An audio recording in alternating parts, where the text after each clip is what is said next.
अब आप अगर पढ़ना चाहें तो पढ़ दें, नहीं तो सुरेश त्रिपाठी जी कुछ कहना चाहते हैं?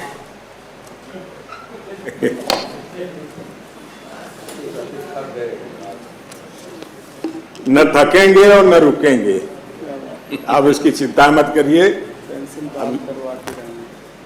जरूर। आप चिंतित हैं क्या? अपनी चिंता करिए, दूसरे की चिंता से आप ग्रसित मत रहिए। श्री चंद जी, हाँ, बोलने दीजिए। श्री चंद जी हमारे सामने रहते हैं ना, टोका टोकी मत करिए। मान्यवर, यह एनपीएस योजना जो राज्य सरकार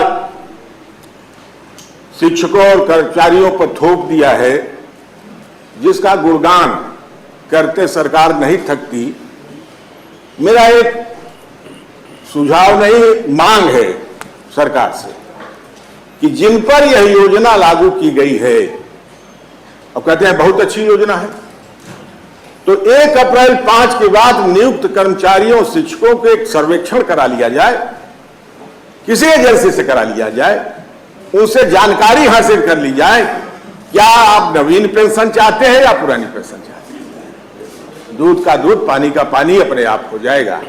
हम तब यह मांग छोड़ देंगे, यह सदन में हम बात नहीं कहेंगे, लेकिन आज सरकार के सामने कहते हैं कि एक सर्वेक्षण करा लिया जाए। इस प्रदेश का कोई कर्मचारी और शिक्षक अगर एक भी कह देगा कि हमें नवीन पेंशन चाहिए, तो हम अपनी मांग छोड़ देंगे। एक भी व्यक्ति, इस प्रदेश का एक शिक्षक यह कहने को तैयार नहीं है कि यह क्यों नहीं योजना सफल है। माने आज प्राण नंबर एलाट है नवीन पेंशन योजना के अंतर्गत, प्राण में 10% शिक्षक की कटौती होती है। उदारता पूर्वक राज्य सरकार 14% उस शिक्षक के खाते में भेजती, कुल मिलाकर 24% हुआ। पुरानी पेंशन योजना सिर्फ शिक्षक की 10% वेतन का 10% कटौती होती थी, जीपीएफ में जमा होता था। जीपीएफ सरकार के खाते में होता था और सरकार उस पैसे का विकास कार्यों में उपयोग करती थी। और बुढ़ापे में जब वह रिटायर होता था 60 अथवा 62 साल पर, तब उसे वो पुरानी पेंशन, और पुरानी पेंशन निर्धारित था, न्यूनतम निर्धारित है पुरानी पेंशन में। आज नवीन पेंशन में बताता हूं मान्यवर, पुरानी पेंशन में जो व्यक्ति जिस वेतन में काम कर रहा है, उसके 10 महीने का एवरेज अथवा जो अंतिम वेतनमान होगा उसका 1/2 वही उसकी पेंशन होगी। जो अधिकतम हो वो पेंशन होगी। इस पेंशन योजना में, नवीन पेंशन योजना में, जो सरकार के खाते में नहीं है, ये धन्ना सेठों के खाते में जा रही है, ये शेयर बाजार में भेजी जा रही है, पैसा भेजा जा रहा है, उसमें न्यूनतम पेंशन निर्धारित नहीं है। न्यूनतम ही कर दीजिए मान्यवर कि आपको रिटायरमेंट के समय इतना मिलेगा, वो तो सेवा के आधार पर फिर निश्चित होती है कि आपको करना। न्यूनतम पेंशन नहीं देता है। आज रिटायर हो रहे हैं 3 व्यक्तियों को तो मैं पर्सनली जानता हूं, झांसी का केस जानता हूं, अलीगढ़ का जानता हूं। रिटायरमेंट के बाद वो पा रहे थे 82,000 रुपया वेतन अंतिम माह, अब पेंशन कितना मिली? 1,000 रुपये। ये एनपीएस की दशा है। 82,000 काम करने वाला व्यक्ति अपने जीवन में जिस स्थिति में जी रहा था, क्या बुढ़ापे में 1,000 रुपये चाय पीने भर के लिए उसके पैसा हो जाएगा? भोजन का पैसा आएगा उसके पास? कहां से उसके? और इसका जो पैसा जमा होता है जीपीएफ में, रिटायर होने के बाद हर साल का ब्याज लग के उसे वापस होता था जीपीएफ का पैसा। वह पैसा भी इकट्ठा बुढ़ापे में मिलता था, उसके काम आता था। इसमें किसी प्रकार की धन वापसी की व्यवस्था जो की गई है वह 40% की गई है, लेकिन वह 40% भी शिक्षक कर्मचारी को नहीं मिल रहा है। मान्यवर, इस प्रदेश में हाहाकार मचा है। यह स्थिति, यह आज जिस देश में है एक संविधान एक कानून, यह बात तो सत्य है। तो एक कानून इस प्रदेश के 4 राज्य हैं, पश्चिम बंगाल, राजस्थान, छत्तीसगढ़ और बिहार से कटा राज्य कौन है? झारखंड। ये 4 राज्य हैं जो पुरानी पेंशन योजना शिक्षकों कर्मचारियों के मांग पर लागू कर चुके हैं। मान्यवर, ऐसी स्थिति में जब इस प्रदेश का शिक्षक कर्मचारी अपनी लोकप्रिय सरकार से, अपनी लोक कल्याणकारी सरकार से यह याचना हर मंचों पर कर रही है।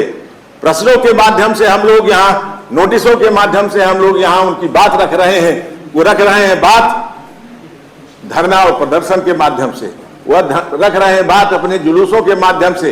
बराबर माननीय मुख्यमंत्री जी से, माननीय उप मुख्यमंत्री जी से, ये माननीय सरकार से याचना की जा रही है कि इस पुरानी पेंशन योजना को बहाल करिए मान्यवर। ये आपके लिए भी शुभ होगा और लाभकारी होगा आपके कर्मचारियों के लिए। यह कर्मचारी आपके सामने न कह सके, इसलिए जो राज्य कर्मचारी है आपके सामने नहीं कहेगा, आपको नोटिस नहीं देगा, लेकिन हम तो कह सकते हैं। हम उनके प्रतिनिधि के रूप में यहाँ निर्वाचित होकर आए हैं। हम निश्चित रूप से इस योजना को जो आप लागू किए हैं उसे समाप्त करिए। और मेरा एक तर्क ये है कि अगर आप 10% हमारे वेतन से कट रहा है, 14% आप दे रहे हैं, यही 24% आप अपने कोष में जमा करिए, उसी के ब्याज से आप पेंशन दे देंगे। कहीं से पैसा ढूंढने की आवश्यकता पेंशन के लिए नहीं होगी। ये क्या है कि आपका पैसा वो कहां जा रहा है? शेयर बाजार में जा रहा है, कई हिस्सों में बट रहा है, किनको किनको दिया जा रहा है आज तक। और सबसे बड़ा दुर्भाग्य मानवर, यह जो कटौती हो रही है इस प्रदेश के 75 जिलों में, मैं केवल शिक्षक की बात करता हूं, अब उनकी जानता हूं इसलिए बात नहीं करता हूं। कोई किसी जनपद के जिला विद्यालय निरीक्षक यह बता दे या सरकार यह बता दे कि उनका पैसा उनके प्राण नंबर में खाते में शो कर रहा है, नहीं शो कर रहा है। वो हमें नहीं मालूम है कि हमारा पैसा कहां जा रहा है। ये हमको दिखाई देना चाहिए। वह पैसा खाते में जाता है, कहां जाता है, उसका शो करने का, उसको दिखवाने का कोई भी उपक्रम नहीं किया जा रहा है। बार बार शिक्षा अधिकारियों से कहा जाता है कि मान्यवर जो कटौती हो रही है, कम से कम कटौती की गई धनराशि शिक्षक के प्राण नंबर में शो होनी चाहिए। हमें मालूम होना चाहिए कि वह पेंशन का पैसा जो कटौती हुई वह कहां गई। मान्यवर यह स्थिति बहुत ही दुर्भाग्यपूर्ण है। आज इस प्रदेश का शिक्षक कर्मचारी हर राजनीतिक दलों से अपनी याचना लेके जाता है, उनके घर प्रार्थना करता है। आखिर देंगे तो यही राजनीतिक दल जो भी सरकार में होंगे। सरकार में आप आए हैं, आपसे प्रार्थना की जाएगी, आपसे निवेदन किया जाएगा कि मान्यवर यह पुरानी पेंशन योजना देने वापस लाने पर विचार करिए। नवीन पेंशन योजना जो मैंने पहले कहा था, एक किसी निष्पक्ष जांच समिति से आप जांच करवा लीजिए या अपने अधिकारी से जांच करा लीजिए। कोई भी व्यक्ति, कोई भी कर्मचारी और शिक्षक यह कहने की तैयार नहीं है कि नवीन पेंशन योजना लाभकारी है। ये अलाभकारी है, ये अनिश्चितता की स्थिति बनी हुई है। ऐसी स्थिति में मान्यवर ये पुरानी पेंशन योजना इस प्रदेश के कर्मचारियों और शिक्षक के लिए उपयोगी है। नवीन पेंशन योजना, बिल्कुल नवीन पेंशन योजना आज कर्मचारियों के लिए अलाभकारी और अनिश्चितता की स्थिति बनाए हुए है। उनका जीवन यापन बुढ़ापे में नहीं हो पाएगा। आपकी सेवा किए हैं जिंदगी भर, वो 60 साल तक, 62 साल तक सरकार की सेवा में है। वो दूसरे की सेवा नहीं कर रहे हैं, किसी राजा की सेवा नहीं कर रहे हैं, आपकी सेवा कर रहे हैं। सेवा का जो उन्हें प्रतिफल बुढ़ापे में मिलना चाहिए, वह बुढ़ापा उनके बुढ़ापे की लाठी है। बुढ़ापा में लाठी चाहिए, स्टिक चाहिए चलने के लिए, वही लाठी, वह लाठी वह पेट भरने के लिए है।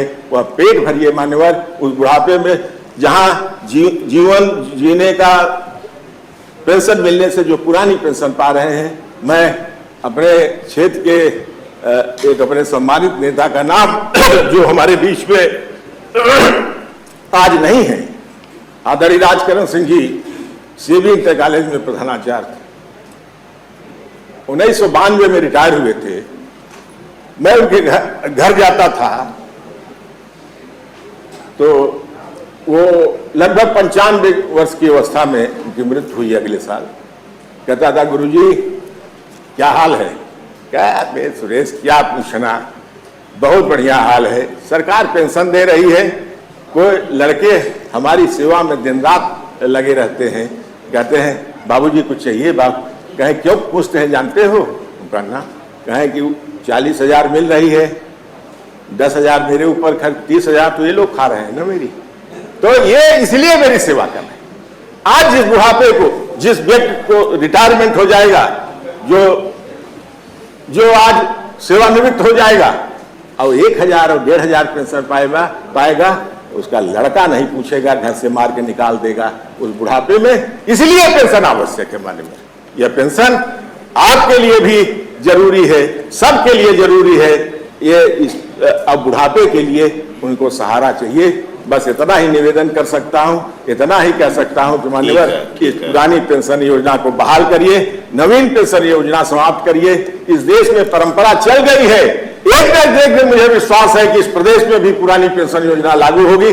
अगर राष्ट्र के 4 राज्य यह योजना लागू कर चुके हैं तो यह इस प्रदेश में भी लागू होगी। इसी विश्वास के साथ हम आपके सामने ये प्रार्थना लेके आए हैं। इस प्रार्थना को स्वीकार किए। बहुत बहुत धन्यवाद। माननीय चंदेल जी या आकाश अग्रवाल जी कुछ बोलेंगे? माननीय चंदेल जी।